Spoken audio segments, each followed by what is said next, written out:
नमस्कार बच्चों। A very good evening to all. Welcome back in this lecture. तो ये हमारा आज का फाइनल लेक्चर है वेवगाइड के लिए। इस लेक्चर में हम लोग वेवगाइड से संबंधित कुछ क्वेश्चंस करेंगे। तो जैसा कि मैंने आपको पहले भी सूचित किया था कि अनअकैडमी के ऊपर मेरी डेली लाइव क्लासेस चल रही है। तो आप लोग अनअकैडमी ऐप डाउनलोड कर सकते हो और डेली मुझसे लाइव मिल सकते हो 6 to 7 PM, sorry 9 to 10 PM on Unacademy app. सारी क्लासेस फ्री ऑफ कॉस्ट है। वहाँ पर आप लाइव मुझसे डाउट्स पूछ सकते हो। लाइव जो भी हम लोग यूट्यूब पे पढ़ रहे हैं वो सब हमको लाइव वहाँ पर मिल जाएगा। ठीक है, चलिए फटाफट से क्वेश्चंस पे आते हैं। क्वेश्चंस मैंने यहाँ पे पहले ही जो है शो कर रखे हैं, तो कोई दिक्कत वाली बात नहीं है। ये है क्वेश्चन नंबर 1। ये नेट जून 2021 में आया था। इस क्वेश्चन में ऐसा कुछ खास नहीं है जो आपको ना आए। इसमें दे रखा है the magnetic field of TE11 mode of rectangular waveguide of dimension A cross B as shown in the figure. तो ये आपको HZ गिवन है ना। अब आप ये बताइए HZ जो आप लोग जानते हो वो क्या होता है, जो मैंने आपको कल लिखवाया था HZ या BZ, वो क्या था? वो था H naught cos of M pi x upon A cos n pi y upon b। ये लिखवाया था कल मैंने आपको, क्योंकि ट्रांसवर्स इलेक्ट्रिक बोर्ड में तो HZ ही अवेलेबल होता है। ठीक है ना। ट्रांसवर्स इलेक्ट्रिक बोर्ड में EZ की वैल्यू 0 होती है। इसने बेटा साफ साफ बोला है TE11 मोड। इसका मतलब साफ साफ है कि M और N दोनों का वैल्यू उसने 1 दे रखा है। यहाँ से हमको ये सिद्ध होता है कि दोनों का वैल्यू 1 1 है। कंपेयर करेंगे इन दोनों इक्वेशंस को, तो x पाई एक्स और पाई एक्स तो कॉमन है। तो जो m अपॉन ए है उसका वैल्यू कितना आ रहा है, m अपॉन ए का वैल्यू कितना आ रहा है 0.3। और इसमें भी आप लोग बोल रहे हो कि m का वैल्यू 1 है, तो 1 अपॉन ए का वैल्यू 0.3। तो इससे निकल जाएगा a का वैल्यू कितना हो जाएगा 1 अपॉन 0.3। ए का वैल्यू कितना हो जाएगा 1 अपॉन 0.3। कुल मिला के अगर देखा जाए, ठीक है, तो जो ए का वैल्यू आएगा वो लगभग लगभग आएगा, एक बार डिवाइड करना 0.3 का 1 से रफली डिवाइड कर दो एक बार, तो ये 10/3 हो जाएगा और ये 3.33 सेंटीमीटर में रहेगा। ठीक है, क्योंकि डायमेंशन सब सेंटीमीटर में तो होती है। ये यहाँ से जाएगा, ये ऊपर जाएगा, सो 3.33 ये हमारे पास रहेगा। ठीक है, तो ये मैच कर रहा है। तो ये पहला ही ऑप्शन मैच कर रहा है तो हम इसको सही मान लेंगे। हालांकि दूसरा भी निकालने की कोशिश करें बी की वैल्यू, तो ज़रा कंपेयर करना बेटा। यहाँ पे एन अपॉन बी भी हम कंपेयर कर सकते हैं। सो एन अपॉन बी कंपेयर करोगे तो 0.4 के लमसम ही आ रहा है। एन का वैल्यू आप 1 मान रहे हो तो 1 upon B is equal to this. So B जो अप्रोक्सीमेटली आएगा वो आएगा 1 अपॉन 0.4 इज इक्वल टू 10/4। तो विच इज अप्रोक्सीमेटली 4 4 दूनी 8, दो बचेगा 5। हाँ ठीक है, ये option number A perfectly match कर रहा है। अब ये सेकंड नंबर क्वेश्चन है। ये तो हमारा हो गया ए नंबर का सवाल। अब बी नंबर सवाल पे आते हैं। बी नंबर सवाल बेटा ये बोल रहा है the entire range of frequency for which the TE100 will propagate. तो आपको मिनिमम फ्रिक्वेंसी और मैक्सिमम फ्रिक्वेंसी की बात करनी है, तभी एंटायर फ्रिक्वेंसी हमको मिलेगी। हालांकि मिनिमम निकाल लो वो भी बहुत बड़ी बात है। तो मिनिमम का मतलब होता है कट ऑफ फ्रिक्वेंसी। अब कट ऑफ फ्रिक्वेंसी का कल आपको मैंने फॉर्मूला लिखवाया था फॉर द 1 1 मोड। अगर हम लोग लिखें तो विदाउट एनी मोड में पहले तो नॉर्मल फॉर्मूला लिखता हूँ, फिर बाद में मोड के लिए हम लोग एम एन का वैल्यू लगा देंगे। सो नॉर्मली जो फॉर्मूला होता है वो होता है C/2 M अपॉन ए का whole square plus N upon b का होल स्क्वायर। सो कुल मिला के यहाँ पे एम और एन का वैल्यू 1 1 आपको रखना है। ए और बी का वैल्यू जो है आपको जो मैंने निकाला है वो रखना है। तो सी का वैल्यू क्या होता है 3 मल्टीप्लाई विथ 10⁸ अपॉन 2। वैसे m अपॉन ए और n अपॉन बी का वैल्यू डायरेक्टली आप यहाँ से रखो। m अपॉन ए का वैल्यू ये रहा 0.3, तो ये हो जाएगा 0.3, 3 तिया 9, 3 तिया 9, 2.0, 0.09 प्लस 4 चौक 16, तो 0.16 और अप्रॉक्सीमेटली निकालोगे तो दिस शुड बी, ये तो मीटर में होता है ना, दिस इज मीटर, तो सेंटीमीटर में करना है ना, हमारा सारा डायमेंशन सेंटीमीटर में, तो 10 की घात 10 लगाना पड़ेगा अपॉन 2, और रूट में है तो इसको हम 25 0.5, हाँ तो 0.5 आएगा 25 का, और ये सब हर्ट्स में चल रहा है।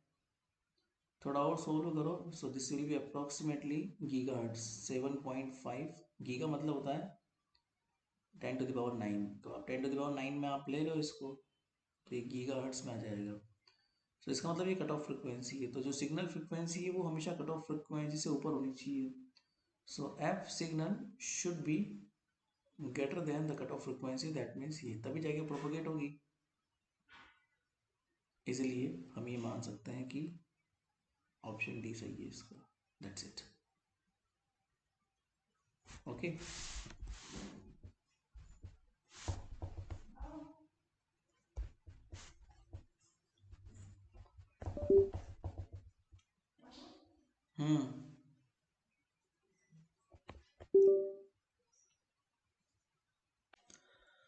चलिए इसके बाद सेकंड नंबर का क्वेश्चन करते हैं। आई होप ये सवाल तुमको समझ में आ गया होगा। ठीक है, सवाल नंबर सेकंड ये है कि for a wave propagating in air filled metallic rectangular waveguide of frequency and wave vector are related as। तो सॉल्यूशन 59 कोई इतना बड़ा भारी क्वेश्चन नहीं है। ये सवाल मैंने आपको करवा रखा है वैसे तो, ठीक है। तो सवाल के अकॉर्डिंगली हम ये जानते हैं कि जो वेव वेक्टर होता है वो मेटालिक रेक्टेंगुलर वेवगाइड के लिए क्या होता है 1/c root of, wave guide के लिए मैंने साफ साफ लिखा रखा है आपको omega square minus omega c square cut off frequency के करस्पॉन्डिंग होता है। तो रिलेशन जो सही होता है वो होता है के स्क्वायर, सी इसको उधर भेज दो, so omega square minus omega c square, that's it. Option c is perfect, option c is correct as per your options. ऐसे ही सॉल्यूशन नंबर 60 भी कर सकते हैं हम लोग। सॉल्यूशन 60 भी कोई बड़ा भारी काम नहीं है। An electromagnetic wave propagating along the Z direction, normally हम जेड में मानते हैं, रेक्टेंगुलर वेवगाइड टी मोड। मैंने आपको पहले कहा था ट्रांसवर्स इलेक्ट्रिक मोड में क्या होता है कि इलेक्ट्रिक फील्ड का जेड कंपोनेंट 0 होगा और मैग्नेटिक फील्ड का जेड कंपोनेंट 0 नहीं होगा, मतलब मैग्नेटिक फील्ड का जेड कंपोनेंट एग्जिस्ट करता है। ये टीई मोड की खासियत होती है, ये टीई मोड की खास बात होती है। अगर मैं टीएम मोड की बात करूँ तो टीएम मोड में तो खैर E Z not equal to 0 और H Z is equal to 0 होता है। That's called the characteristic of TM mode, that's called the characteristic of TM mode. ठीक है, सो देखा जाए तो option A is perfect for the TE mode, simple सी बात है। तो ये तो खैर फॉर्मली क्वेश्चन था, ये गेट के लायक सवाल था ये। अगला सवाल है a wave guide has a square cross section of side 2a for the TM mode of wave vector k. The transverse electromagnetic mode are obtained in terms of function f। तो देखो lowest mode जो होता है ना TM के लिए, जो lowest cut off frequency mode होता है वो होता है TM11, इसे बोलते हैं lowest cut off frequency mode या डोमिनेंट मोड। तो हमारे पास जो फॉर्मूला है जो अभी थोड़ी देर पहले मैंने लिखवाया था k square c square is equal to omega square minus omega c, मतलब कट ऑफ फ्रिक्वेंसी मोड। यहाँ पर कट ऑफ फ्रिक्वेंसी 1 1 के करस्पॉन्डिंग यहाँ पर काउंट होगी। अब ये ओमेगा सी का फॉर्मूला क्या होता है वो आपको पता होना चाहिए, pi C root of 1/a square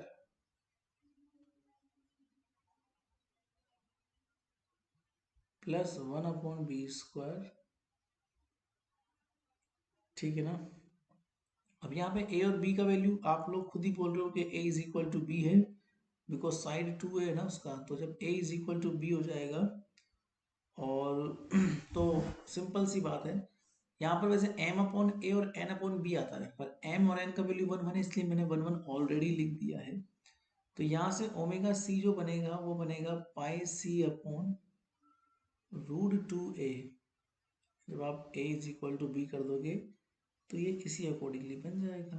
बस ये ओमेगा सी यहाँ रख दो, तो यहाँ से हमको ये मिल जाएगा, that means omega square is equal to k square c square plus pi square c square upon 2a square. ठीक है, तो यहाँ से हमको मिल जाएगा omega square is equal to c square बाहर ले लो और जो बचेगा अंदर वो बचेगा k square plus pi square upon 2a square plus pi square upon 2a square. Option c is perfect, ठीक है ना, परफेक्ट है, ठीक है ना। चलिए अगला सवाल हम लोग कर लेते हैं। The characteristic impedance of a coaxial cable is independent of the,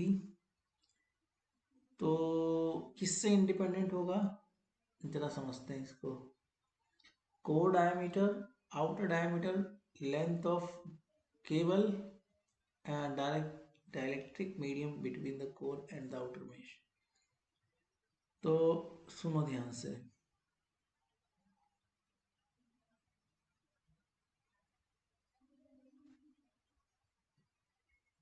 यहाँ पर Z0 जो होगा कैरेक्टरिस्टिक इम्पीडेंस का फॉर्मूला होता है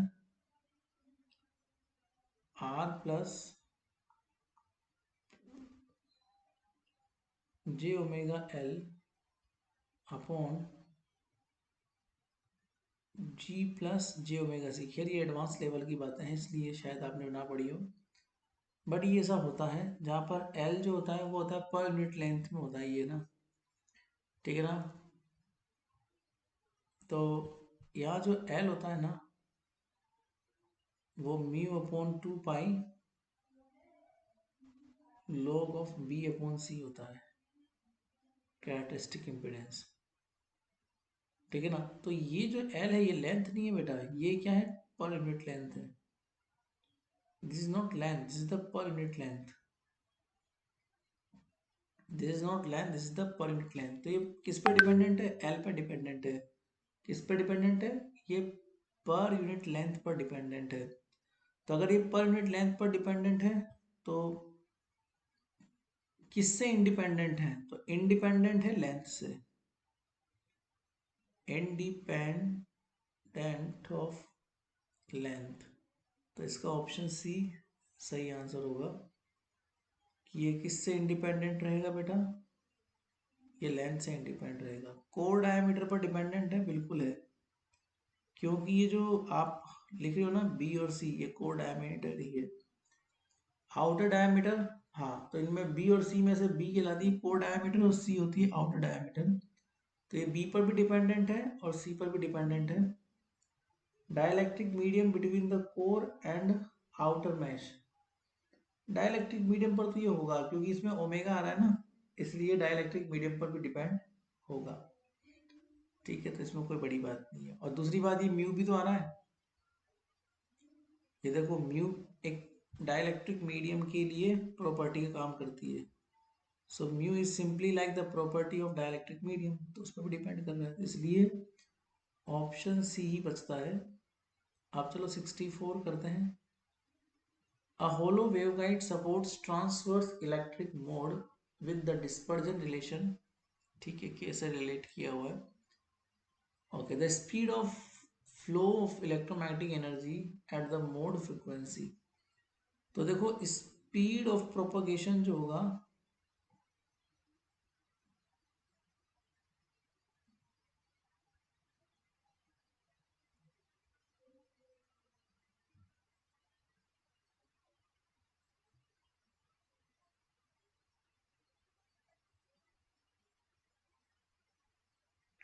we ji is equal to zero और V P is equal to कितना हो जाएगा, इनफाइनाइट, ठीक है ना। तो मेरे हिसाब से तो सीधा आप आंसर याद रखो, ऑप्शन सी होगा इसका।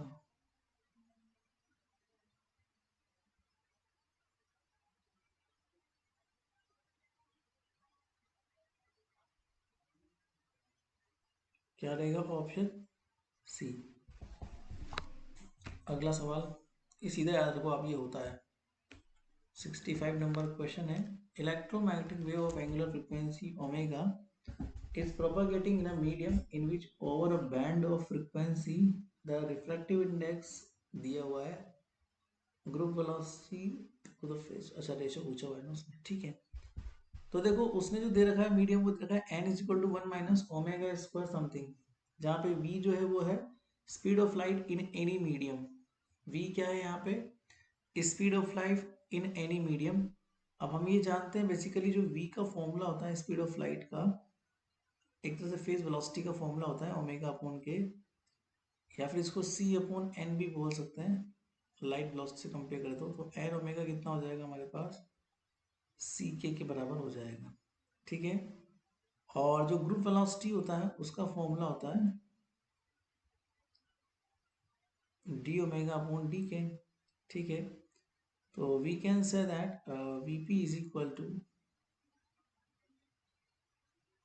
ओमेगा अपॉन के और सी अपॉन एन। एन का वैल्यू जो है वो आपको दे रखा है 3/4, नहीं दे रखा था, एन इज अप्रोक्सीमेटली दे रखा है आपको। चलो कोई बात नहीं, मैं एक काम करता हूँ, डिफ्रेंशिएट करके इसको सॉल्व करता हूँ तो आपको समझ में आ जाएगा। Differentiating with respect to frequency, एक काम करो, इस इक्वेशन को फ्रिक्वेंसी के रिस्पेक्ट में डिफ्रेंशिएट करो। तो पहले n का डिफ्रेंशिएशन, फ्रिक्वेंसी कांस्टेंट, फिर n कांस्टेंट और फ्रिक्वेंसी का तो 1 हो जाएगा खैर, बराबर c constant speed of light और डी के अपॉन डी ओमेगा, डी के अपॉन डी ओमेगा, ठीक है।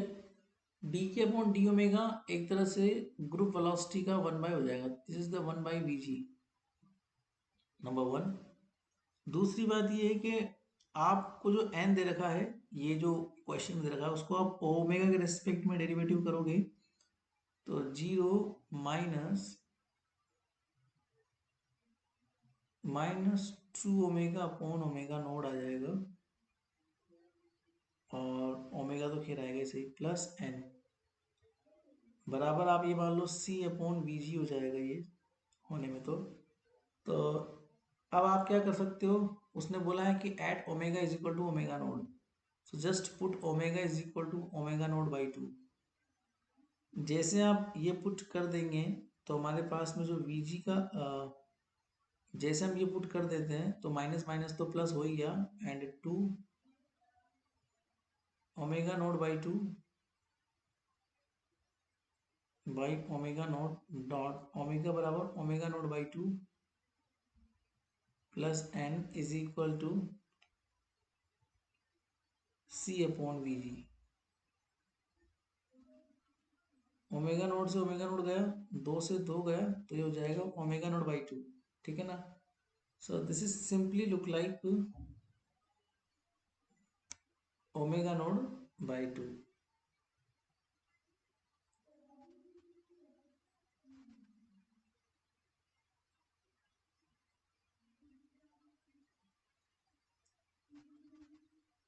अरे स्क्वायर लगाना भूल गया मैं, एक्चुअली स्क्वायर भी तो आएगा, तो यहाँ भी तो स्क्वायर आएगा तो ये ओमेगा नोट बचेगा, इससे ये कट जाएगा।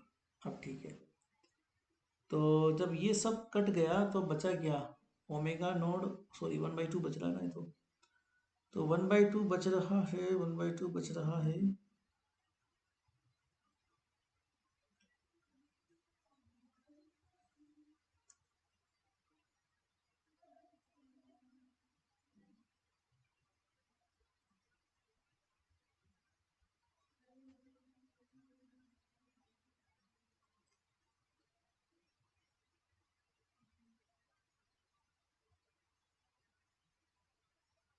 रिफ्रैक्टिव इंडेक्स की वैल्यू निकालो एक बार। एन की वैल्यू निकालना जरा।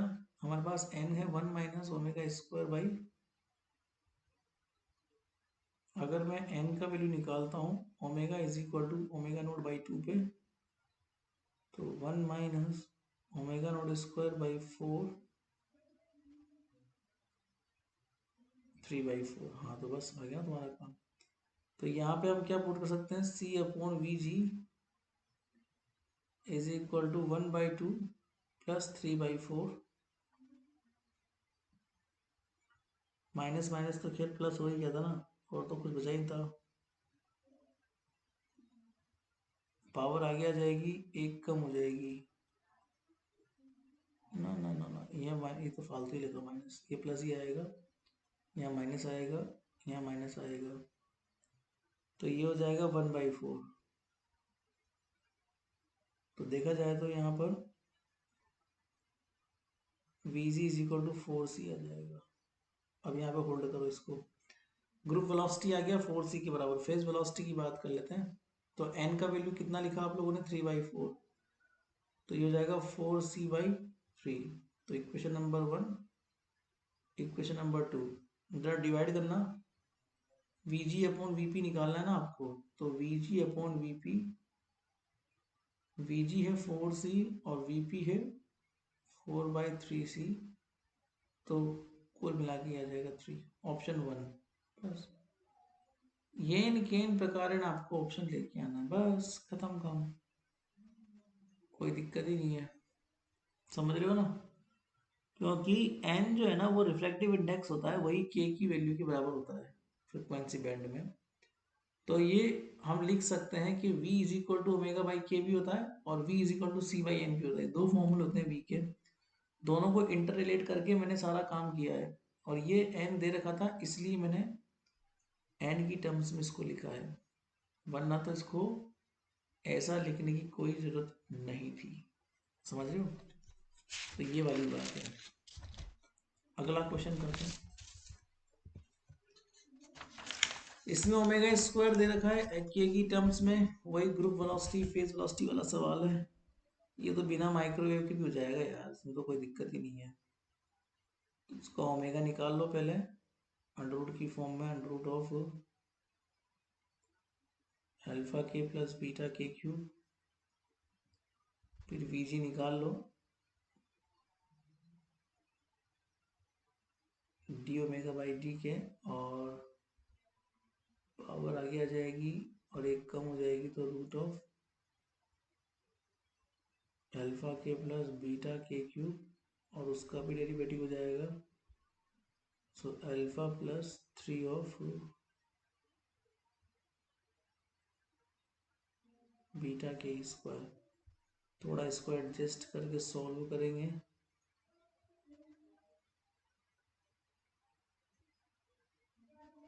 खैर सॉल्व करना क्यों है, इसको मत करो सॉल्व, इसको इक्वेशन नंबर 1 नाम दे दो।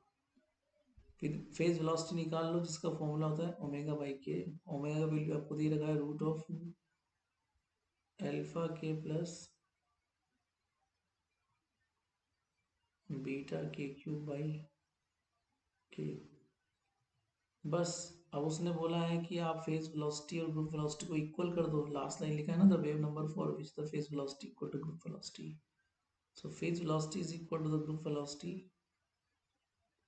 तो फेज वेलोसिटी है हमारा root of alpha k plus beta k cube by k, और ग्रुप वेलोसिटी है alpha plus 3 beta k square upon 2 root of alpha k plus beta k cube. इसको वहाँ स्क्वायर को मल्टीप्लाई कर दो, इसको यहाँ मल्टीप्लाई करो to alpha k plus beta k cube, और के इधर multiply alpha k plus 3 beta k cube. थोड़ा सा सोल्व करना पड़ेगा इसको, जिसमें अल्फा के इधर आ जाएगा और 2 में से 3 के तो बीटा के क्यूब बच जाएगा बराबर 0, या फिर अल्फा के बराबर बीटा के क्यूब, ये कट जाएगा इससे। So K is equal to root of या plus minus alpha upon beta. खैर वैसे प्लस ही रहेगा, ऑप्शन के अकॉर्डिंग तो प्लस ही आ रहा है, तो हम लोग प्लस ही मानेंगे, तो ऑप्शन बी इसका परफेक्ट आंसर होगा। कुछ नहीं इधर उधर करा है मैंने और कुछ नहीं किया, बस दे रखा था जो कंडीशन थी उसको फॉलो करी। अब फेज वेलोसिटी ग्रुप वेलोसिटी के सवाल तो वैसे ही बहुत आसान आते हैं, कुछ 5-5 नंबर के और आते हैं, इतने आसान आसान सवाल। तो खैर जो दे रखा होता है ना उसी को काम में लेके और सवाल करना होता है, तो कोई कठिन सवाल आता नहीं है, ये सब आसान सवाल ही होते हैं ये। ठीक है, अगला सवाल बोल लो। इसमें भी आपको TE11 मोड के लिए काम करना है। तो खैर आपको पता ही है कि जो फॉर्मूला होता है किसी भी वेव गाइड के लिए वो क्या होता है, k is equal to 1/c root of omega square minus omega c का होल स्क्वायर। बस यहाँ से ओमेगा निकल जाएगा रूट ऑफ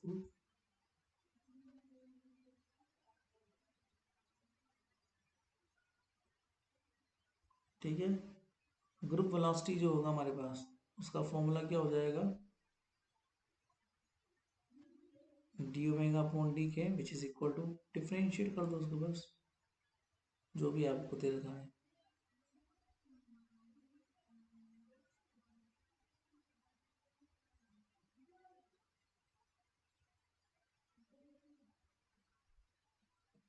टू से टू कैंसिल,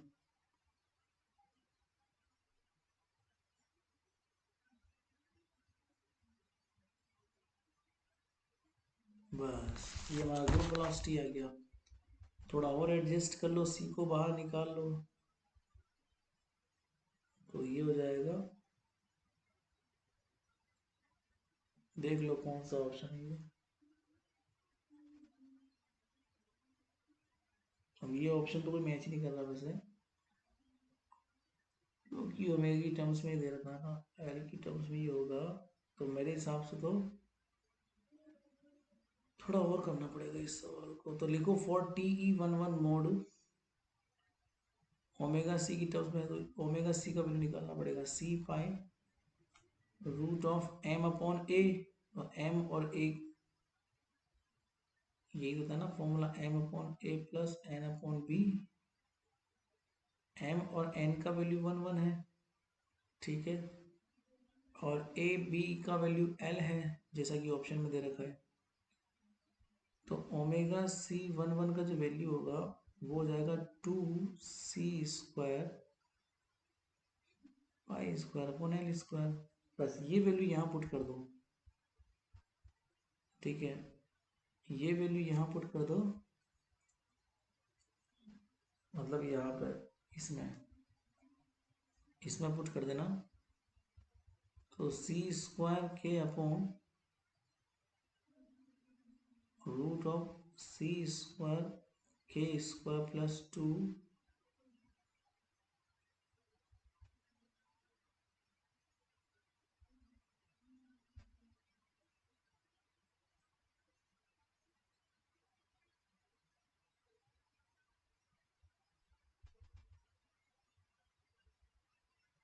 पाई स्क्वायर। थोड़ा सा और इसको एडजस्ट कर दो, तो ये आपका ऑप्शन मैच कर जाएगा, ऑप्शन डी।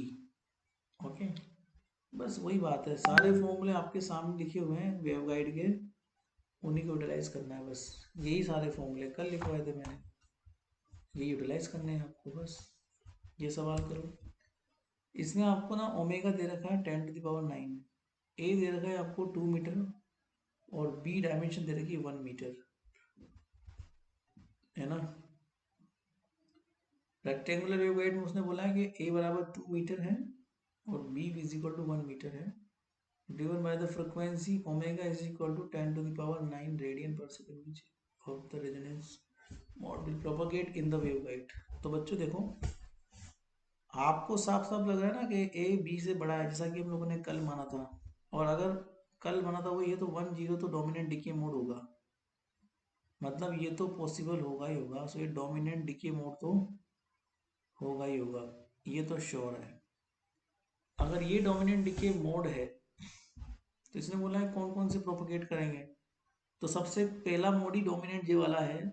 तो भाई साहब फिर इसने ये क्यों दे रखा है ऑप्शन ए में 1 0?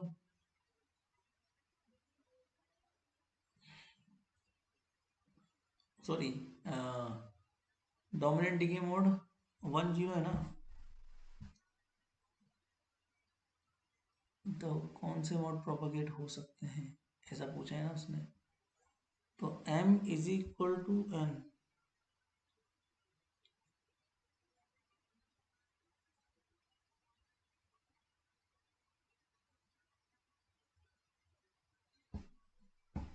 तो डोमिनेंट डिके मोड तो ये होगा एक्चुअली।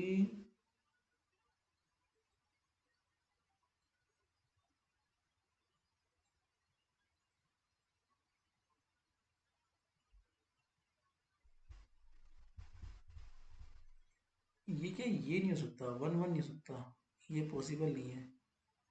कारण ये कि डायमेंशन सेम नहीं है ना उनकी, ए और बी इज नॉट सेम, तो ये दोनों तो पॉसिबल नहीं है।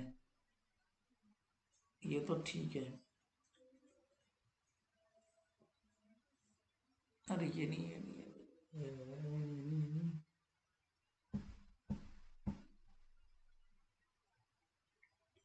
एक काम करते हैं, फ्रिक्वेंसी निकालते हैं 2 0 के लिए, सी pi root of 2 upon a का होल स्क्वायर और 0 अपॉन बी का होल स्क्वायर। सी का मतलब 3 multiply by 10 to the power 8, पाई का मतलब 3.14 रेडियन पर सेकेंड और रूट 2 अपॉन ए, उसको चलो नेग्लिजिबल मान लेते हैं। तो ये हो जाएगा 10.42 multiply by 10 to the power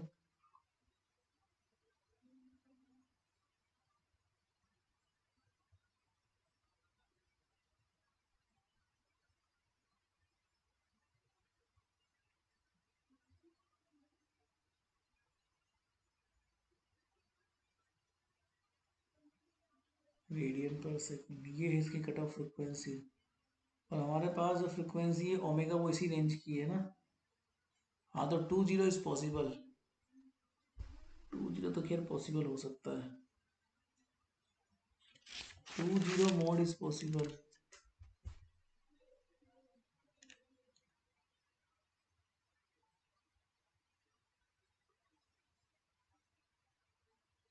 तो ओमेगा जो हमको गिवन है वो ज़्यादा है ओमेगा कट ऑफ फ्रिक्वेंसी से, इसका मतलब ये है कि ये पॉसिबल है। ठीक है, अब एक बार मैं फ्रिक्वेंसी अगर 1 1 की निकालना चाहूँ इसी सेम फॉर्मूले से, वो आएगी 1.05 10 to the power 3 which is greater than the cut off frequency. तो ये पॉसिबल नहीं है, तो 1 1 तो वैसे ही पॉसिबल नहीं होगा बिकॉज उसकी फ्रिक्वेंसी बहुत ज़्यादा आ रही है कट ऑफ फ्रिक्वेंसी से, तो ये पॉसिबल नहीं होगा। 2 2 तो वैसे बहुत ही ज़्यादा, फिर तो 2 2 में तो और ज़्यादा आएगी फ्रिक्वेंसी। जब 1 1 ही बहुत ज़्यादा तो ये तो और ज़्यादा दे देगा, फिर तो ये पॉसिबल ऑप्शन है। तो कट ऑफ फ्रिक्वेंसी निकालना बहुत ज़रूरी था इस वाले सवाल के लिए। अब सवाल खत्म होते हैं वेवगाइड के। अब हम लोग वेवगाइड को अलविदा बोल सकते हैं, this is the end of the waveguide. अब इसमें वेवगाइड में इसके अलावा और कुछ भी नहीं बचा, वेवगाइड इज फिनिश। ठीक है, थैंक यू।